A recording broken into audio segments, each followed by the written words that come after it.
When Joseph learned that there was a grain in Egypt, he said to his sons, "Why do you just keep looking at each other?" He continued, "I have heard that there is grain in Egypt. Go down there and buy some for us, so that we may live in and not die." Then 10 of Joseph's brothers went down to buy grain from Egypt.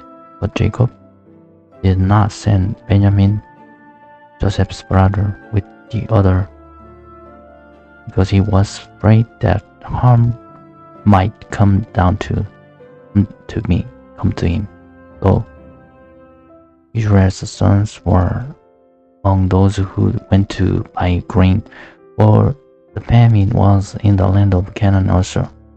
Now Joseph was the governor of the land, the one who sold grain to all its people. So when Joseph's brothers arrived, they bowed down to him, their faces to the ground. As soon as Joseph saw his brothers, he recognized them, but he pretended to be a stranger and spoke harshly to them. "Where do you come from?" he asked. "From the land of Canaan," they replied, "to buy food." Although Joseph recognized his brothers, they did not recognize him. Then he remembered his dreams about them and said to them, "You are spies, you have to come to see where our land is unprotected." "No, my lord," they answered, "your servants have come to buy food. We are all the sons of the one man. Your servants are honest men, not spies." "No," he said to them, "you have come to see where our land is unprotected." But they replied, "Your servants were 12 brothers, the sons of the woman who lives in the land of Canaan. The youngest is now with our father, and one is no more." Joseph said to them, "It is just as I told you, you are spies, and this is how you will be tested. As surely as Pharaoh lives, or you will not leave this place unless your youngest brother comes here. Send one of your number to get your brother. The rest of you will be kept in prison, so that your words may be tested to see if you are telling the truth. If you are not, then as surely as Pharaoh lives, you are spies." And he put them all in custody for 3 days. On the third day, Joseph said to them, "Do this, and you will live, for I fear for God. If you are honest men, let one of your brothers stay here in prison, while the rest of you go and take grain back for your starving households. But you must bring your youngest brother to me, so that your words may be verified and that you may not die." Yes, they proceeded to do. They said to one another, "Surely we are being punished because of our brother. We saw how distressed he was when he pleaded with us for his life. But we would not listen. That's why his distress has come upon us." Reuben replied, "Didn't I tell you not to sin against the boy? But you wouldn't listen.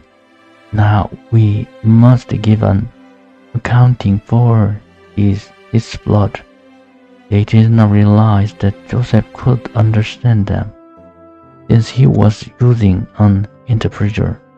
He turned away from them and began to weep, but they turned back and spoke to them again.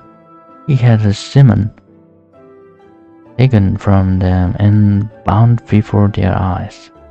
Joseph gave orders to fill their bags with grain, but to put each man's silver bag in his sack, and to give them provisions for their journey.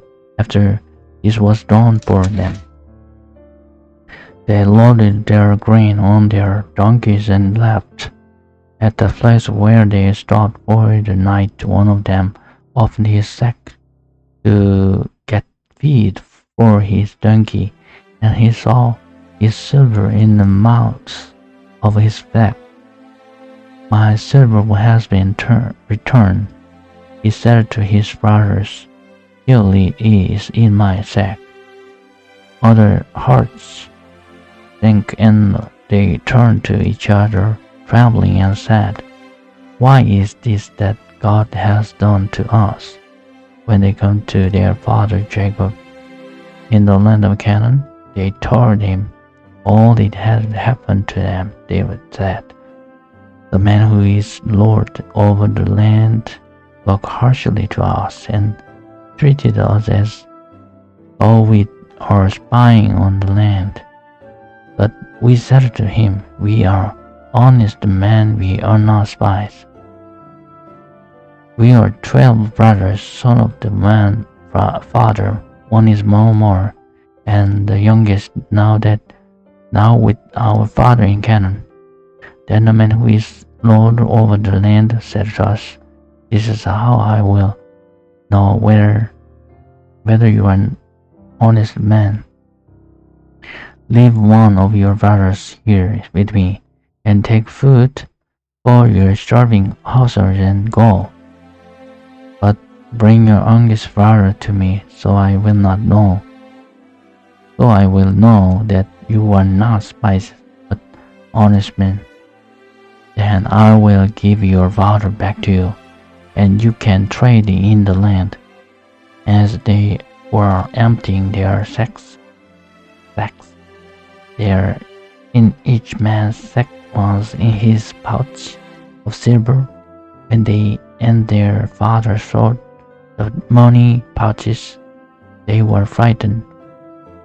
Their father Jacob said to them, 'You have deprived me of my children.